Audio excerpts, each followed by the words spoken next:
welcome back to an episode of JAWS Diaries. I'm Ashley Wahler. I'm Jason Wahler. How you guys doing? So sobriety date, December 17th, but we got 240 days today. 240 days today, so moving in. That is getting so close to 365. It's like for real. We still got a ways to go, but looking forward to it. Things are good. Follow up, Ashley, you wanted to take more time for yourself. That was your action for the week last week.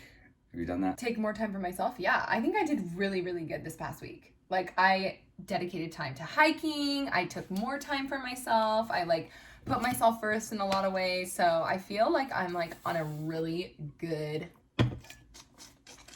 going up. Nice. Okay, sweet. Mine was to finish some my step work, and it's still in progress. So I'm making progress, which is good. Should have it done by the end of this week. So moving forward. Good. Check in. How you doing? What's going on personally? I kind of feel like that was just kind of what you asked me, but no, I asked you what your action for the week was, and if you completed it, But I'll just continue to talk about my week because I do feel like I've had a really, really good week. We've implemented this, which you'll talk about, this 30 for 30 challenge, where I personally have had some health scares during this COVID time. Nothing COVID related, but some other personal things going on. And I think it just set me into a new trajectory where I decided I'm not gonna be in this bad state anymore in my body, and we only have this one body and it's important that we take care of it. It's the quote that we were talking about that you posted the other day. It's if you're not content in your own body, then you're never going to be content anywhere else, because this is the body that you live in. I mean, yeah. Something like that. I think it's just so important, and it takes a big wake up call for us sometimes to realize oh my gosh, this is the only life I have. I've got to really take care of my health and take care of my well-being. We take our bodies for granted. That's for sure. Oh my gosh, so much. And then when you have this big health scare, and it just puts everything into perspective, and it makes you realize oh my gosh, I really need to put my health first and make sure that I'm continuing to take care of my body. So other than that, I've had just a wonderful week. That is good. I have had a very good week. I feel the most centered and the most balanced I've felt probably during this whole duration of the sobriety stint. I don't know. I mean, as I said, we'll get into the topic around it. But for me there's, as we've talked about, there's a big difference between being, abstinence of drugs and alcohol versus living in recovery, and as I've been in this journey of recovery, I haven't really been honest with myself, which is around, physical health and, things. I'm doing everything that I need to be doing. But when it came to that, that's something that I've struggled with for the last year and a half. I know I'm not old, I'm 33, but my body doesn't recover like it did when I was even 30, even when I was 25. And just, it was something where I really have been insecure around my physical, shape, I guess. And it's not like I'm trying to be shredded and I'm wanting to make this huge transformation. It's more of look good, feel good. Look good, feel good, but it's more of, it's really what it comes down to for me is and that's where I think I've found another reason why I've always struggled with relapsing, because I've wanted to take the easy way out, where I know all these things I need to do because I've implemented a lot of the healthy behaviors in my past, whether it was eating well and exercising and really taking care of myself, whereas I have not done those things where it's I'll exercise once or twice a week, but I'll eat like crap, I'll eat ice cream really late at night.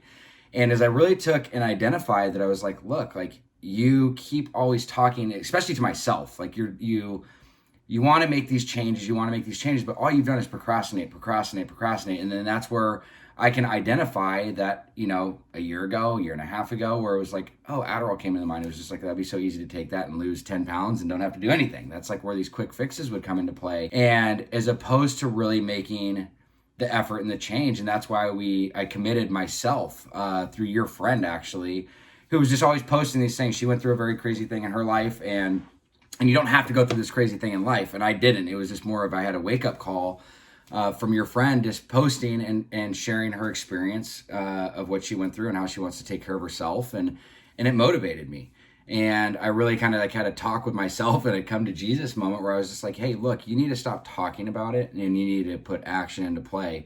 So that's where we came up with this 30 for 30 workout challenge, where it's just, and it's for anybody that's out there. You know, it was a 30-minute exercise of your choice for 30 days. And I want to start there, and hopefully it will continue after that. But I wanted to start with something that was tangible. And by me opening up and being very vulnerable, like I did a post, and it inspired a lot of people. And that wasn't the intent. For me, I did it because I wanted to hold myself accountable. And it was amazing to see how many other men struggle with this. You know, let alone, because women have always been open and talked about it. And, you know, and I just want to be clear, I don't have like body dysmorphia. I don't have like anorexia. Like it's more of like just a mental state of knowing and holding myself to a higher standard, because I've always, you know, was looking to take the easy way out. And I've done it before, but I just didn't want to put in the effort. So I think it's identifying that. It's like, I've seen all these things, I've talked about it, and I'm taking the action. And we're on day 4, like I've already completed today. And I just feel really, really good. It's not even 9 o'clock in the morning, and knocked it out. And it just feels good, because I can like sit here and like, I actually am doing something, and I've had consistency with it. So it was just been a really good week. And I think it's kind of like I got honest with myself at a deeper level than I ever have. I've always talked about it and personally with that itty bitty shitty committee in your head. And but I'm not allowing it to take me over anymore.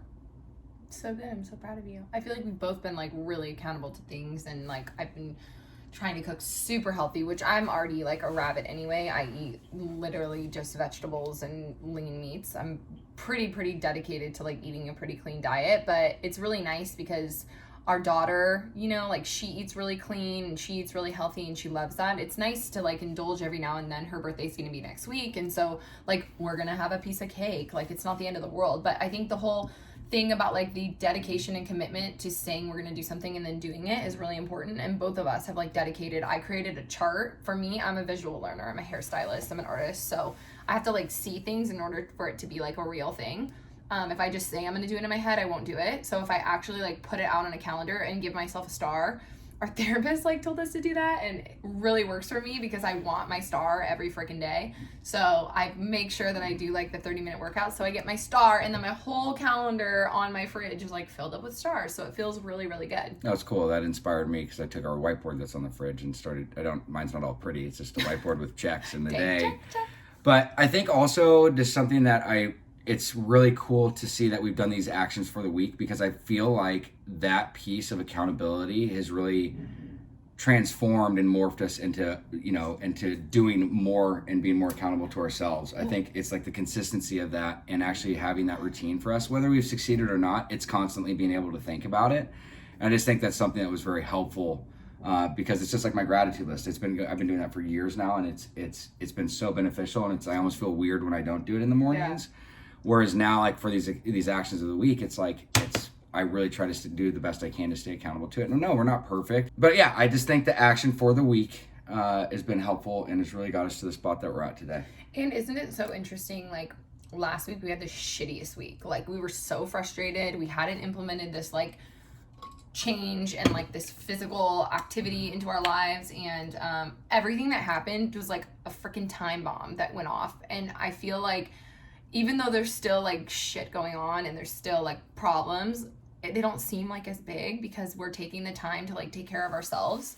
So anytime what you do with it, right? Yeah. I mean, it's really what you do with it. And it's like we looked at it, and we're very supportive. I think a big piece too that like a lot of people need to know is, whether it's an accountability buddy, whether it's a buddy, whoever it is. I mean, like my significant other, obviously Ashley, plays a huge role into this piece as well, with like the insecurities and the other pieces to that. So make sure if you're going to do something like that, and just so you guys know, the 30 for 30 workout thing is 30 minutes a day of your choice of any exercise that you want to do. Eating clean. A lot of people are asking, like, what's that mean? It's just, the way I look at it is eating what comes from the earth, you know, having vegetables, you know, fruit, you know, chicken. Sorry, I didn't mean to cut you off. I was just saying, like, we're not trying to like implement like just a 30-day like change. We're making a lifestyle change. So like something that's attainable. We're not like trying to go on I'm not diet. It's not like I'm perfect. Yeah, it's something that's just, it's sustainable. But look, have I had like a little snack or beef jerky? Yeah, of course. Like I'm not going to, you know, kill myself, but it's just being mindful of it. It comes on to mindfulness.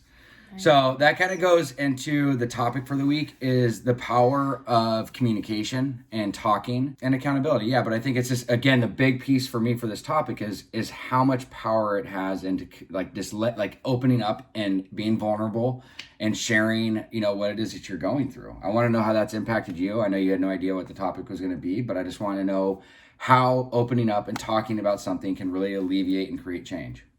Oh, well, I mean, this could be a whole nother episode. I feel like this is like a topic that we can talk about forever.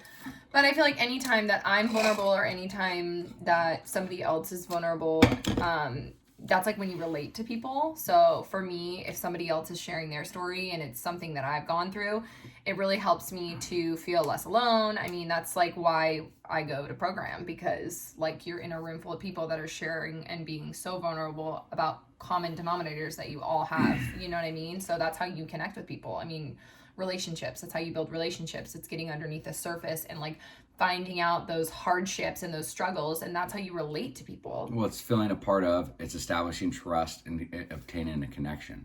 Yeah. And I think even for us, like we went on a hike this week, and Ashley and I, like, there's been so many years where, communication was not good, and it was like active addiction. And we're going to be working on this the rest of our lives.